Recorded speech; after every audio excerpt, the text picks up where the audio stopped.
அண்மை செய்தி. திமுக இளைஞரணி மாநாடு வரும் 21ஆம் தேதி நடைபெறும் என அறிவிப்பு வெளியாகி இருக்கிறது. அண்மை செய்தியாக பார்த்து வருகிறோம். திமுக இளைஞரணி மாநாடு வரும் 21ஆம் தேதி நடைபெறும் என அறிவிப்பானது வெளியாகி இருக்கிறது.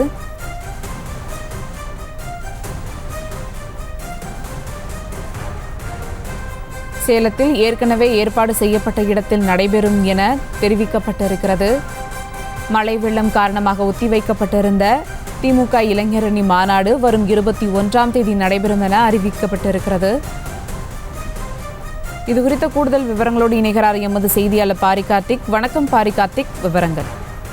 வணக்கம். திமுகவினுடைய இளைஞரணி 2வது மாநாடு தற்போது வருகின்ற 21ஆம் தேதி சேலத்தில் நடைபெறும் என்று அறிவிக்கப்பட்டிருக்கிறது. ஏற்கனவே திமுகவினுடைய இளைஞரணி மாநாடு 2 காரணங்களுக்காக தள்ளி வைக்கப்பட்டது. ஒன்று, சென்னையில் நடந்த பெருவெள்ளம் காரணமாக பொதுமக்கள் மிகப்பெரிய பாதிப்பை ஏற்படுத்தி அதனால் தேதி மாற்றப்பட்டது. அதன் தொடர்ச்சியாக மாற்றப்பட்ட தேதியும் தூத்துக்குடி மற்றும் திருநெல்வேலி மாவட்டங்கள் பெரிய அளவு மழை வெள்ளத்தால் பாதிக்கப்பட்டு பொதுமக்களுடைய வாழ்வாதாரம் மிகப்பெரிய பாதிப்பை ஏற்படுத்தியது. அதன் காரணமாக 2வது முறையாக மாற்றப்பட்டு தற்போது இந்த தேதியானது அறிவிக்கப்பட்டிருக்கிறது. திமுக தலைமை கழகம் வருகின்ற 21ஆம் தேதி இந்த இளைஞரணி மாநாடு நடைபெறும் என்று அறிவித்திருக்கிறது. குறிப்பாக இந்த மாநாட்டை பொறுத்தவரைக்கும் திமுகவினுடைய கூட்டணி கட்சி தலைவர்களுக்கெல்லாம் இந்த மாநாட்டுக்கு அழைப்பானது விடுக்கப்பட்டிருக்கிறது. இந்திய கூட்டணியை சேர்ந்த சில முக்கிய தலைவர்களும் இந்த மாநாட்டில் பங்கேற்க இருக்கிறார்கள். அது மட்டுமல்லாது இந்த மாநாடு வருகின்ற நாடாளுமன்ற தேர்தலுக்கான ஒரு நுழைவாயிலாக இருக்கும். அதே போல திமுக கூட்டணிக்கு பிரச்சார மாநாடாக இது நுழைவாயிலாக இருக்கும் என்று ஏற்கனவே திமுக தலைமை கூறியுள்ள நிலையில் இந்த மாநாடு வருகின்ற 21ஆம் தேதி அறிவிக்கப்பட்டிருக்கிறது. இதற்காக தமிழகத்தில் இருந்து 10 லட்சத்துக்கும் மேற்பட்ட இளைஞரணியை சேர்ந்தவர்கள் இந்த மாநாட்டில் பங்கேற்பார்கள் என்றும் திமுக சார்பில் அறிவிக்கப்பட்டிருக்கிறது. அதன் தொடர்ச்சியாக சேலத்தில் கிட்டத்தட்ட 1 மாதத்துக்கு மேலாக இந்த பணியிலானது கடந்த மாதமே நடந்து முடிந்த நிலையில் 2 முறை தேதிகள் மாற்றப்பட்டு தற்போது 21ஆம் தேதி நடைபெறும் என்று திமுக தலைமை அறிவித்திருக்கிறது. இதன் அடிப்படையிலே வருகின்ற 21ஆம் தேதி இந்த திமுகவுடைய இளைஞரணி மாநாடு சேலத்தில் நடைபெறுகிறது. இந்த மாநாட்டை பொறுத்தவரைக்கும் முதலமைச்சர் அவர்கள் கலந்து கொண்டிருக்கிறார். அதே போல திமுக நிர்வாகிகள் மற்றும் பல்வேறு முன்னணி பேச்சாளர்களும் பல்வேறு தலைப்புகளில் பேச இருக்கிறார்கள்.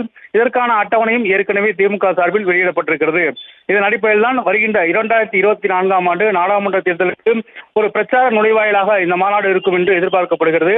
திமுகவினுடைய முக்கிய மாநாடாக இது இருக்கும். பல்வேறு காலகட்டங்களில் நடந்த மாநாடை போல இதுவும் ஒரு முக்கியமான ஒரு மாநாடாக இருக்கும் என்று ஏற்கனவே திமுக சார்பில் அறிவிக்கப்பட்ட நிலையில் இந்த மாநாடு வருகின்ற 21ஆம் தேதி சேலத்தில் நடைபெறும். இந்த மாநாட்டில் முதலமைச்சர்கள் கலந்து கொண்டு சிறப்புரை ஆற்ற இருக்கிறார் என்பதும் குறிப்பிடத்தக்கது.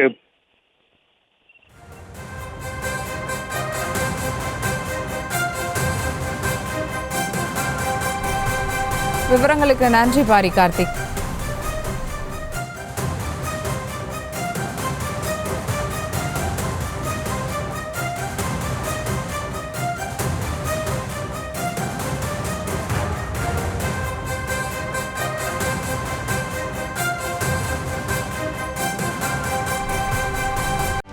செய்திகளை உடனுக்குடனும் துல்லியமாகவும் தெரிந்து கொள்ள சப்ஸ்கிரைப் பண்ணுங்க.